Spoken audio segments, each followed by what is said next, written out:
Pertempuran Silohaik terjadi pada tanggal 16 hingga 19 April tahun 1945 selama Perang Dunia II antara tahun 1939 hingga 1945, bagian dari pertempuran Ardennes yang lebih besar.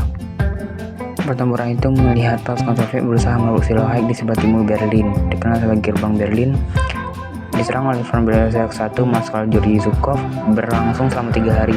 Pertempuran itu menyaksikan pertempuran sangat sengit ketika pasukan Jerman berusaha mempertahankan ibu kota mereka. Posisi Jerman akhirnya hancur pada 19 April dan membuka jalan ke Berlin.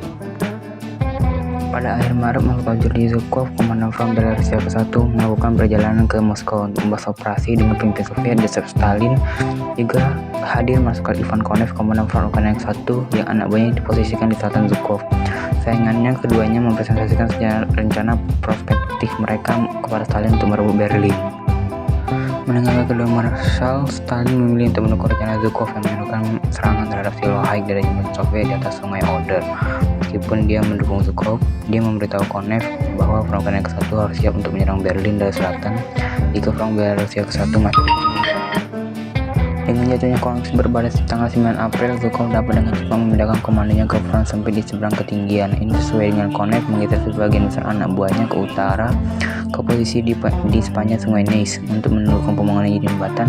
Zhukov membangun 23 jembatan di atas Oder dan mengoperasikan 40 feri. Pada pertengahan April, ia telah mengumpulkan 41 divisi, 2.655 tank, 8.983 senjata, dan 1.401 peluncur roket di ujung jembatan. Ketika pasukan Soviet berkumpul, pertahanan Silohaik jatuh ke grup Angkatan Darat Vistula, dipimpin oleh Kolonel Jenderal Gotthard Henrici. Formasi ini terdiri dari tentara panzer ketiga Letnan Jenderal Hasso von Manteuffel di utara dan Angkatan Darat ke-9 Letnan Jenderal Theodor Bast di selatan. Meskipun komandonya cukup besar, sebagian besar Henrici sangat kuat, atau terdiri dari 9 besar milisi Volksturm. Seorang ahli taktik tahanan brilian, Henrici segera mulai membentengi ketinggian serta membangun 3 garis pertahanan untuk mempertahankan daerah tersebut. Yang kedua terletak di ketinggian dan menampilkan bentuk senjata anti-tank berat untuk lebih menghambat kemajuan Soviet. Ia mengerahkan para insinyurnya untuk membuka bendungan lebih jauh ke Oder untuk mengubah dataran banjir yang sudah lunak antara ketinggian sungai menjadi rawa. Di selatan, sayap kanan Henrici bergabung dengan pusat grup Angkatan Darat pimpinan Marskal Lapangan Ferdinand Schorner. Kini Schorner ditentang oleh Front Konev. Pada pukul 3 pagi tanggal 16 April, Zhukov memulai pemboman besar-besaran terhadap posisi Jerman menggunakan artileri dan roket Katyusha. Bagian besar dari ini menghantam garis pertahanan Jerman pertama di depan ketinggian. Tanpa pengetahuan Zhukov, Henrici telah mengantisipasi pemboman dan telah menarik bagian besar anak buahnya kembali ke baris kedua di ketinggian. Melonjak maju beberapa saat kemudian, pasukan Soviet mulai bergerak melintasi lembah Oderbruch yang tergenang air. Medan berawak, kanal dan pengalang lainnya dihembas saat menghambat kemajuan, dan Soviet segera mulai mengambil kerugian besar dari senjata anti-tank Jerman di ketinggian. Dengan serangan yang macu, Jenderal Vasily Zhukov yang memimpin tentara pengawal ke-8 berusaha mendorong artilerinya ke depan untuk lebih mendukung anak buahnya di dekat ketinggian. Dengan rencananya yang terurai, Zhukov mengetahui bahwa serangan ke Konev ke selatan berhasil melawan Schorner.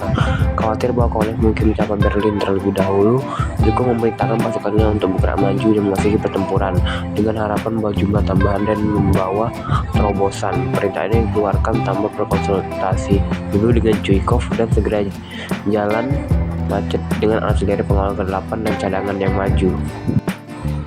Kebingungan yang dihasilkan dan pencampuran unit menyebabkan hilangnya komando dan kontrol. Akibatnya pasukan Zhukov mengakhiri hari pertama pertempuran tanpa mencapai tujuan mereka untuk mencapai ketinggian.